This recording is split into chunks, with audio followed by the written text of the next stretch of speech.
Welcome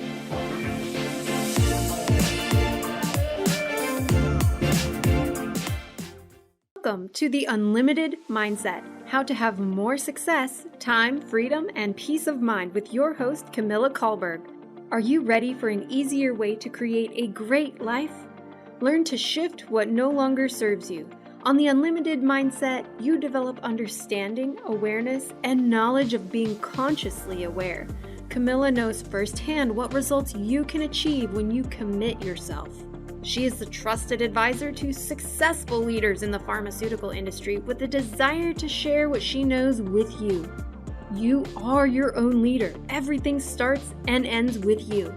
If you're ready to commit consistently and grow your mind, join in. The Unlimited Mindset starts now.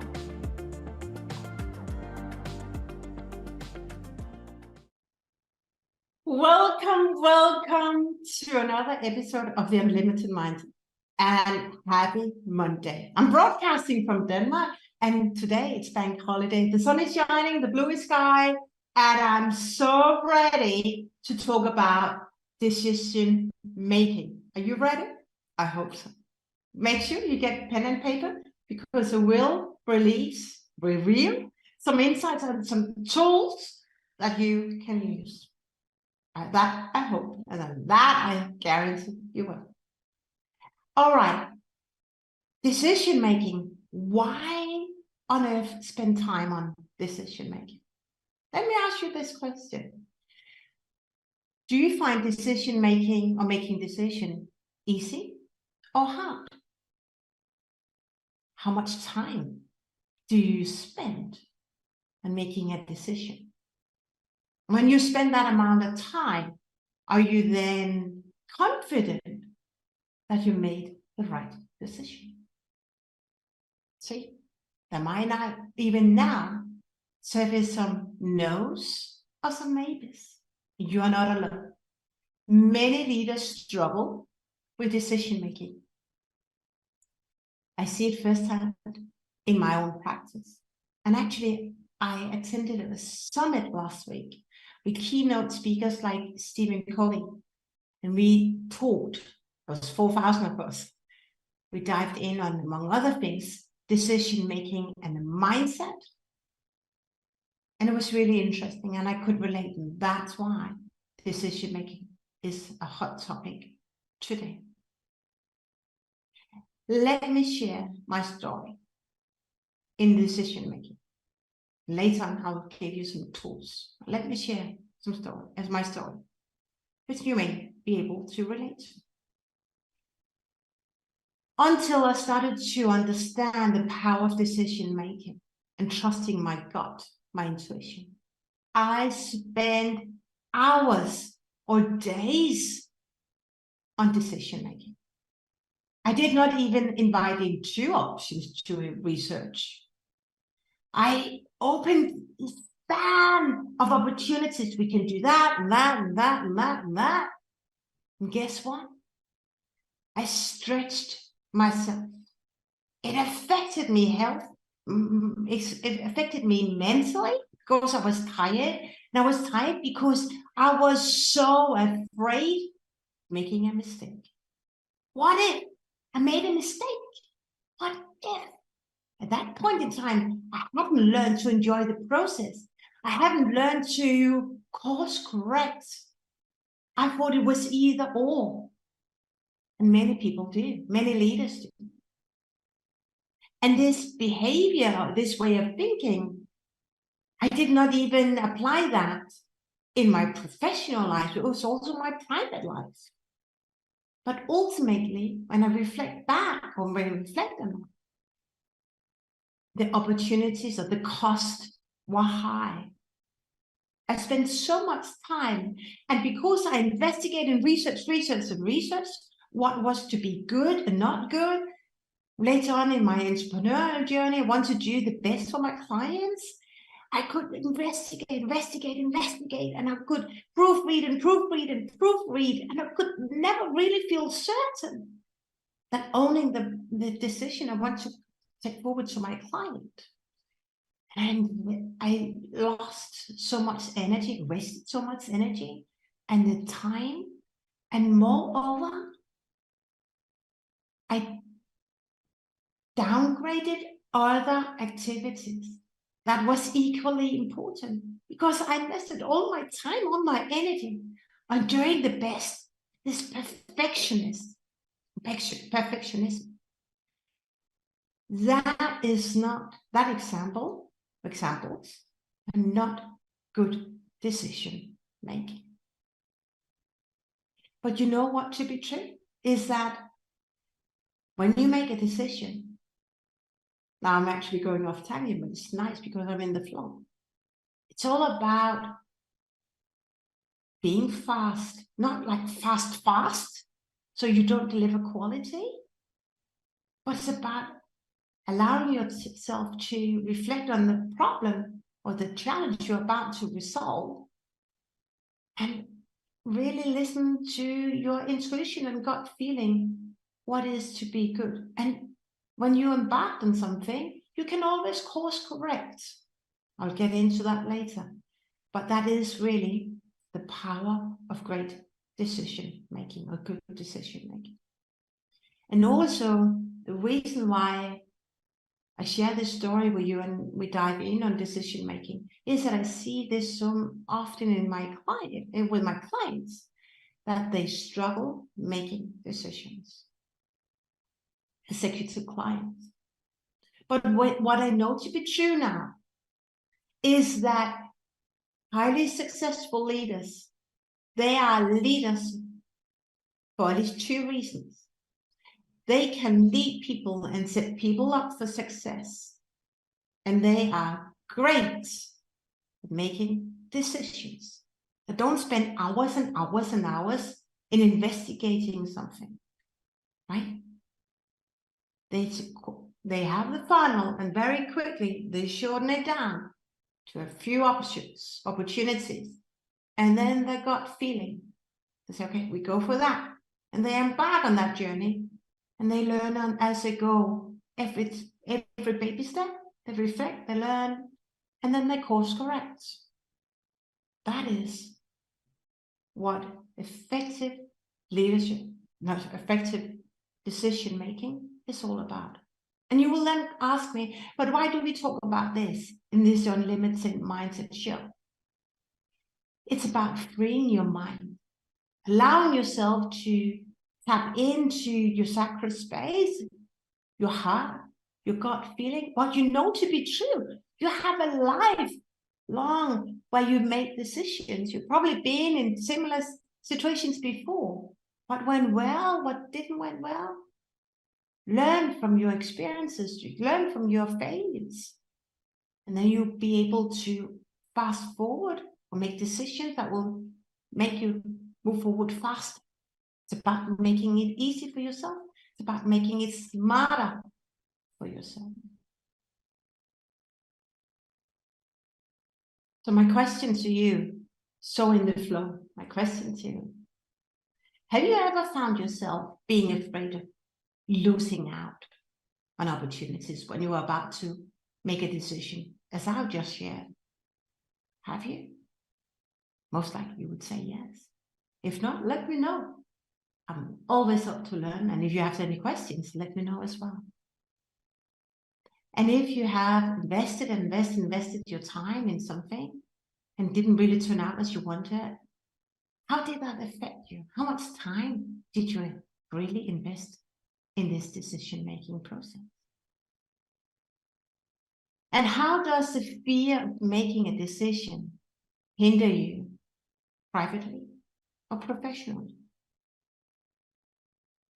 This is really interesting questions to dive deep into and see where you can rise and where you can learn so that you become even better at making decisions faster and be better at doing the course correct. So the struggle of decision making, I'm just moving my screen so I can see. As I mentioned before, it's essential for leaders to be really good at making decisions.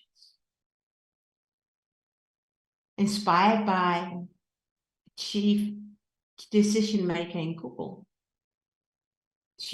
Kathleen, I can't remember her surname, but she had this amazing picture. Imagine you have a coin and you have a dice. At the coin, you have 50% chance, right? 50-50. Most people don't do that. Most people don't funnel down, narrow down to 2 options. No, on the other hand, they have fear of missing out, fear of losing out. What if that opportunity came in and I would miss out if I just narrowed down to 2? So they open up the span, expand themselves, they stretch themselves so thin. Imagine if you have the dice from 1 to 6. You have 6 options, and you research one option 1, 2, 3 to 6. What happens is that you then have 70% of success in each of these opportunities. Can you see? Spread yourself thin. So you may go for number 1, but that wasn't the right one. And when you open up for so many opportunities, you may have a tendency to go through because you've done all the due diligence and this is what you know to be true, right? Then down the journey, you realize, is it really what I want? Maybe you don't even allow yourself to pause and reflect. So it's better to actually narrow it down, your opportunities, to 1 or to 2 when you're going to make a decision. You say, I'm trusting my gut.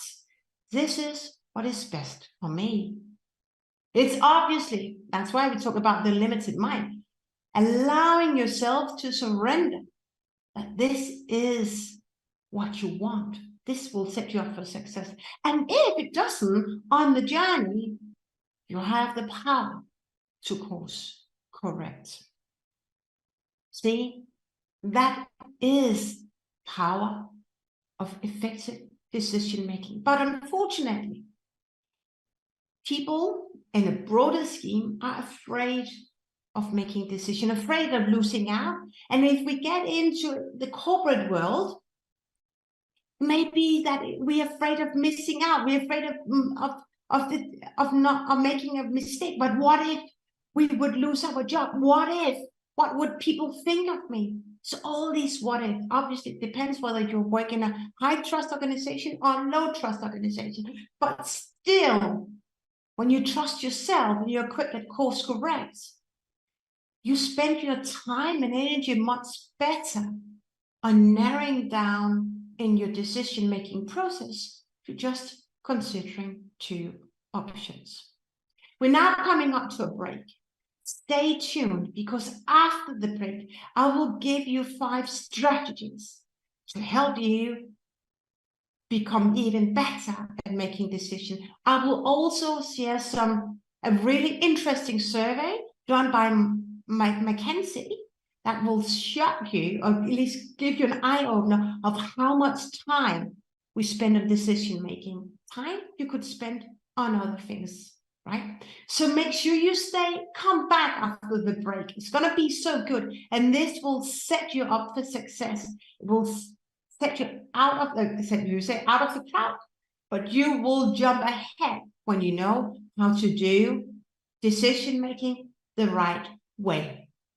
Think? I'm up for the break. Are we up for the break? Are we up for the break?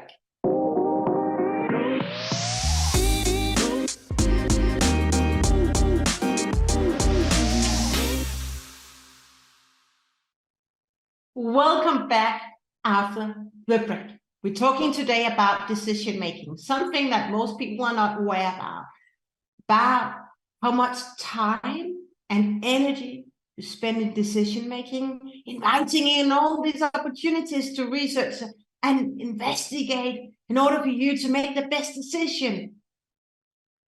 But if you were like me, you have 6 options, you merely have 17% chance of success.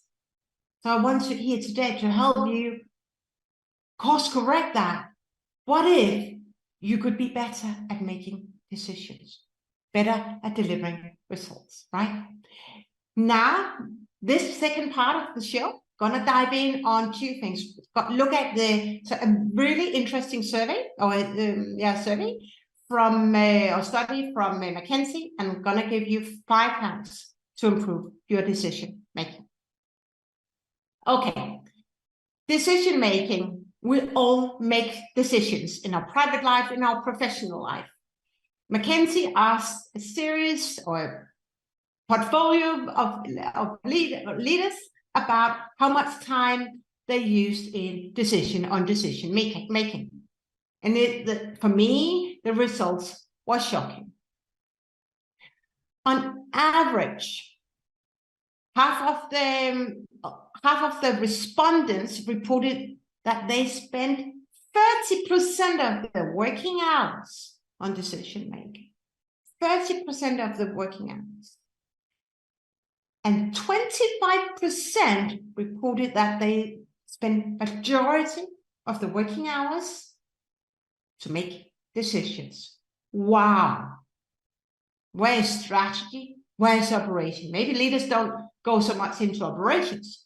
But what about all the other things? We know when we go into decisions, you make a decision and then you go out and there's all these corridor conversations and you get back in. It's so inefficient.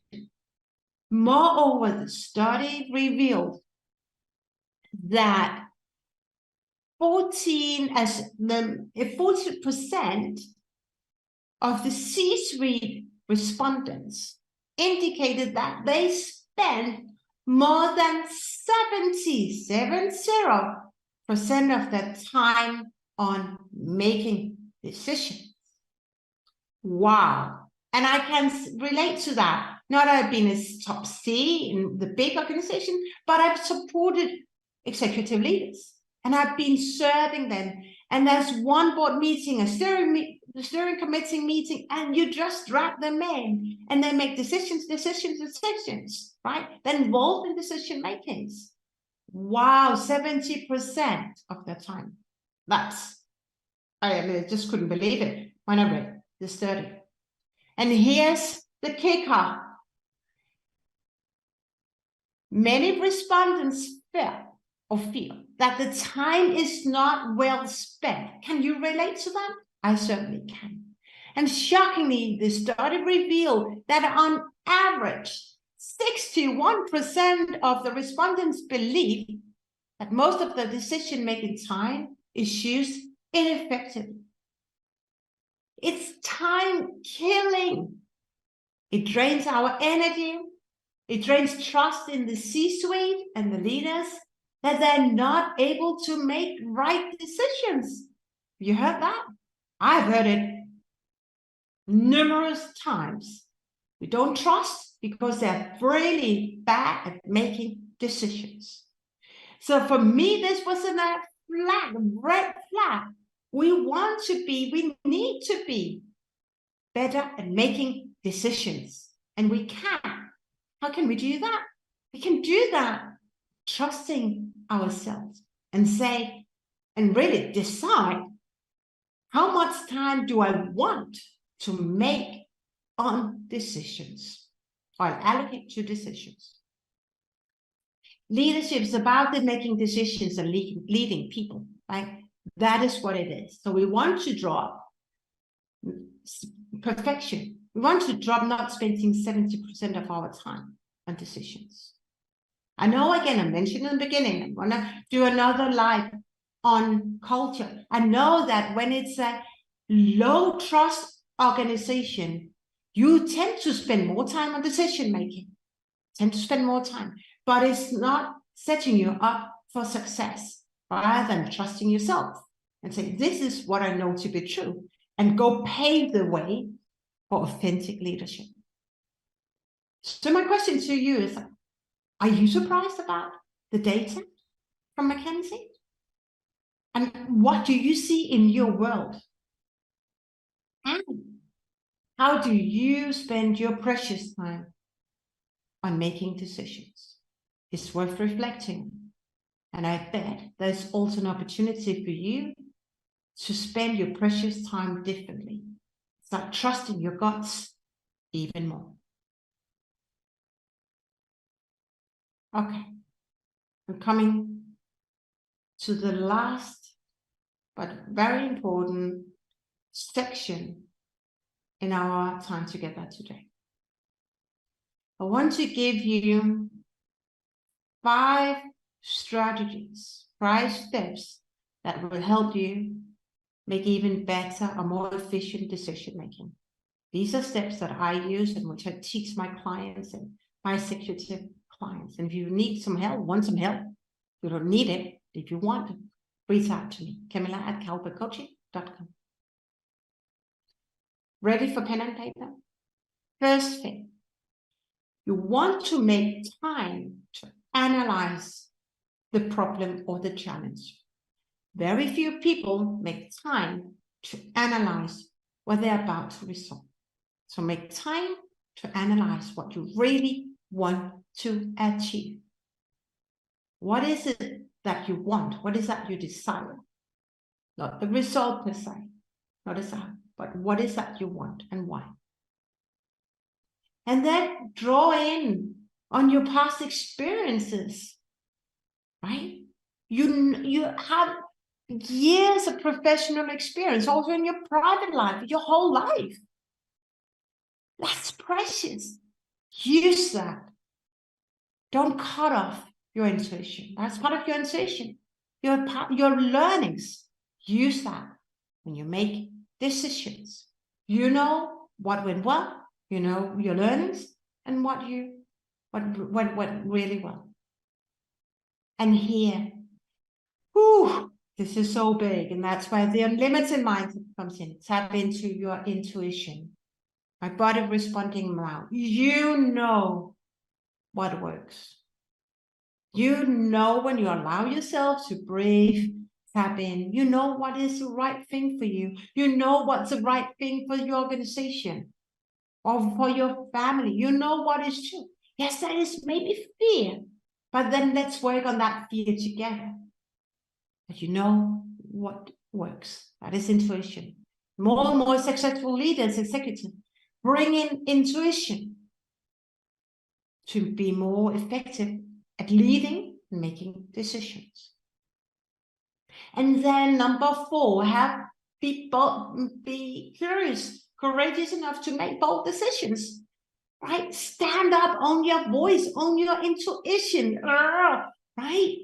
And yes, if you are in a work for an organization with a low trust, then own it either way.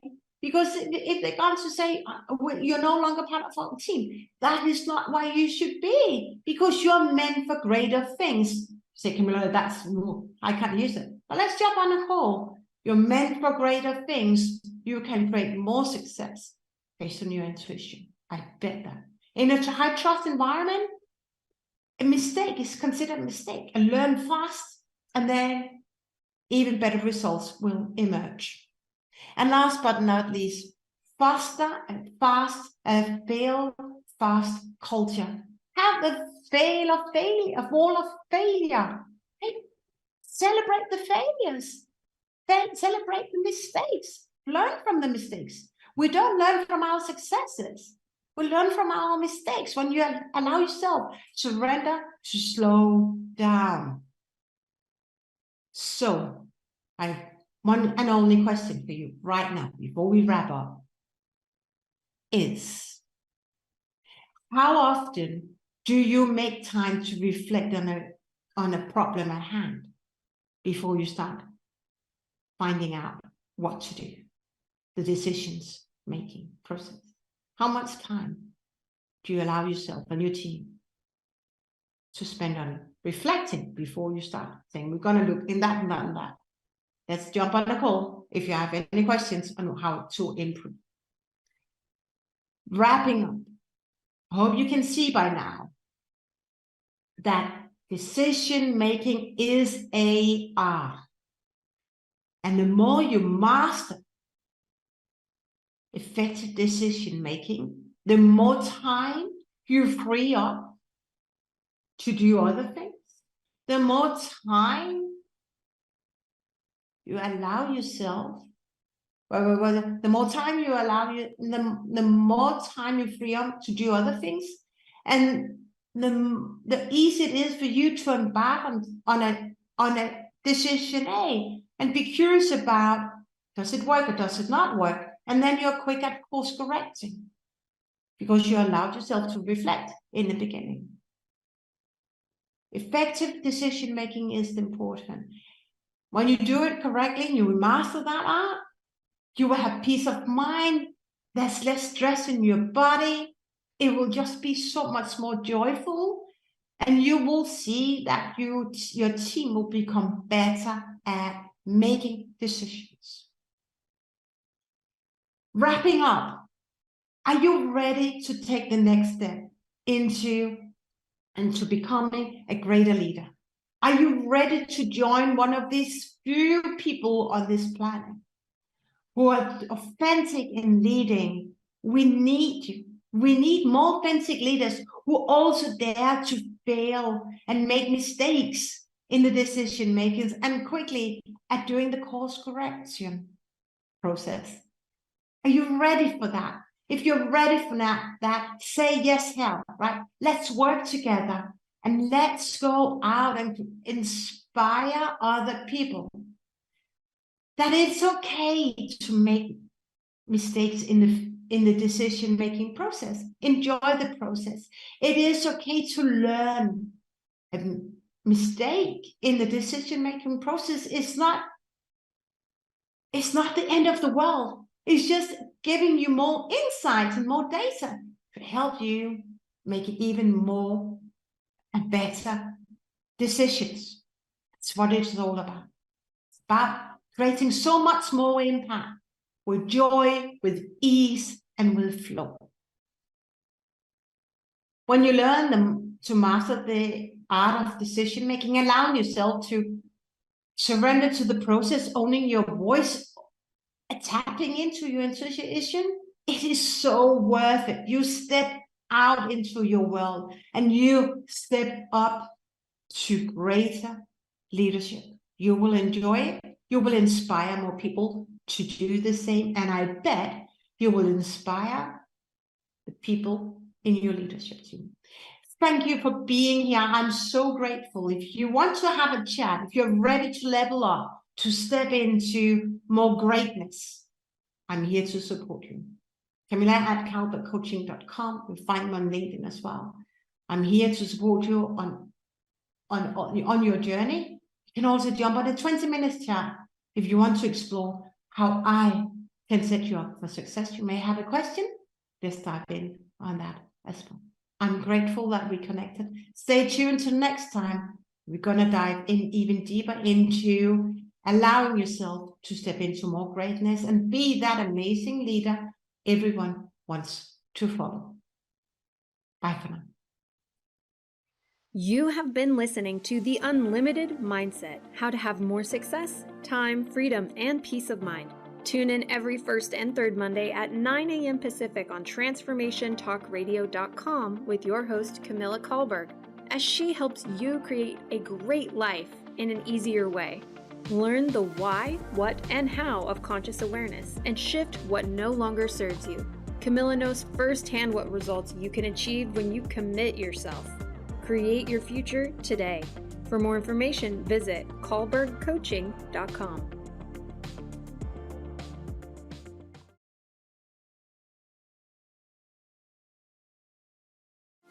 Are you looking to up-level your leadership style to create greater results and have more success, but not sure where to start? Executive coach Camilla Calberg can help. Recognized as one of the most inspiring coaches by EU Business News and regarded as one of the top mindset coaches in the world, she is helping clients thrive through personal and professional change. Camilla knows firsthand on what it takes to achieve what you may be missing in your life. Visit calbergcoaching.com for a free consultation.